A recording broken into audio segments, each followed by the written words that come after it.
دوستو آج کی اس محفل میں ہم جس کلام کا ذکر کرنے جا رہے ہیں وہ محض ایک قوالی نہیں بلکہ عشق رسول صلی اللہ علیہ وآلہ وسلم کی ایک ایسی صدا ہے جو سننے والے کے دل کو ہلا کر رکھ دیتی ہے۔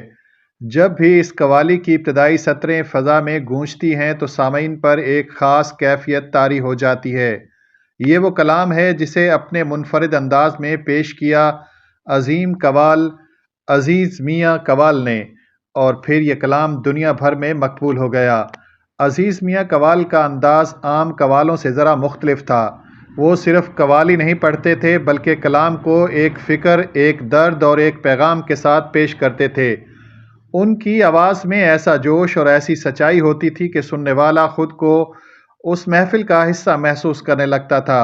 یہی وجہ ہے کہ ان کی بہت سی قوالیاں آج بھی محفلوں میں سنی جاتی ہیں، لیکن ان میں سے ایک کلام ایسا ہے جس نے عشق رسول صلی اللہ علیہ وآلہ وسلم کے جذبے کو انتہائی خوبصورت انداز میں بیان کیا۔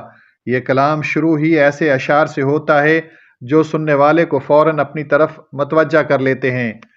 ارباب نظر کو کوئی ایسا نہ ملے گا، انسان تو مل جائیں گے مولا نہ ملے گا، تاریخ اگر ڈھونڈے گی ثانی محمد، ثانی تو بڑی چیز ہے سایہ نہ ملے گا۔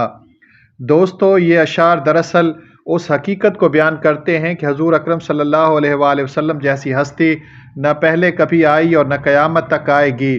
تاریخ میں بے شمار عظیم انسان پیدا ہوئے، بادشاہ آئے، فاتحین آئے، دانشور آئے، مگر محمد مصطفیٰ صلی اللہ علیہ وآلہ وسلم جیسی عظیم ہستی کا کوئی ثانی نہیں۔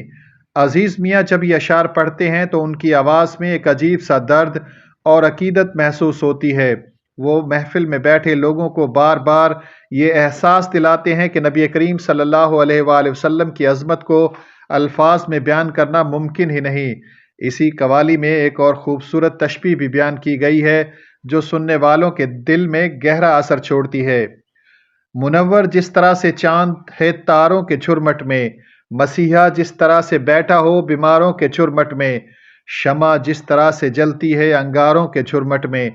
یہ اشعار حضور اکرم صلی اللہ علیہ وآلہ وسلم کی عظمت کو مختلف مثالوں سے بیان کرتے ہیں، جیسے تاروں کے درمیان چاند سب سے زیادہ روشن نظر آتا ہے، جیسے بیماروں کے درمیان ایک مسیحا امید کی کرن بن جاتا ہے، اور جیسے انگاروں کے درمیان جلتی ہوئی شمع روشنی کا ذریعہ بن جاتی ہے۔ اسی طرح حضور اکرم صلی اللہ علیہ وآلہ وسلم انسانیت کے لیے ہدایت کا روشن چراغ ہیں۔ اور پھر اس کلام کا وہ حصہ آتا ہے جسے سن کر اکثر سامعین کی آنکھیں نم ہو جاتی ہیں۔ بروز حشر ایمان والو، بروز حشر اے ایمان والو، بس اسی صورت محمد مصطفیٰ ہوں گے گناہ گاروں کے جھرمٹ میں۔ یہ شعر دراصل قیامت کے دن اس امید کو بیان کرتا ہے جس پر ہر مسلمان کا ایمان ہے کہ جب حساب کا دن آئے گا اور گناہ گار لوگ پریشان ہوں گے تو اس وقت بھی حضور اکرم صلی اللہ علیہ وآلہ وسلم اپنی امت کی شفاعت کے لیے موجود ہوں گے۔ اسی عقیدے نے صدیوں سے مسلمانوں کے دلوں میں امید اور محبت کو زندہ رکھا ہوا ہے۔ قوالی کے دوران ایک اور مصرع بار بار دہرایا جاتا ہے جو سننے والوں کے دلوں کو چھو لیتا ہے۔ آنکھ گلابی مست نظر ہے، اللہ جانے کون بشر ہے۔ یہ مصرع دراصل حضور اکرم صلی اللہ علیہ وآلہ وسلم کے حسن اور شخصیت کی طرف ایک لطیف اشارہ ہے۔ صوفیانہ کلام میں اکثر اس طرح کے اشعار استعمال کیے جاتے ہیں جو بظاہر سادہ ہوتے ہیں لیکن ان میں عشق اور عقیدت کی گہری کیفیت چھپی ہوتی ہے۔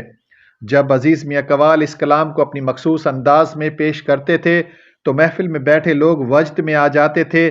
کئی لوگ آنکھوں میں آنسو لیے خاموش بیٹھے رہتے اور کئی لوگ بے اختیار جھومنے لگتے۔ یہی وہ کیفیت ہے جسے صوفیہ کرام محفل سما کی روح کہتے ہیں۔ عزیز میاں کی قوالیوں کی خاص بات یہ تھی کہ وہ صرف موسیقی نہیں تھی بلکہ ان میں فکر، فلسفہ اور عشق رسول صلی اللہ علیہ وآلہ وسلم کی جھلک بھی ملتی تھی۔ دوستو یہی وجہ ہے کہ ان کی قوالیاں آج بھی یوٹیوب اور سوشل میڈیا پر لاکھوں بار سنی جاتی ہیں اور نئی نسل بھی انہیں پسند کرتی ہے۔ وقت گزرنے کے ساتھ بہت سے گلوکار آئے اور گئے مگر عزیز میاں قوال کا انداز آج بھی منفرد سمجھا جاتا ہے۔ ان کی آواز میں جو درد اور جو سچائی تھی وہ کم ہی فنکاروں میں نظر آتی ہے۔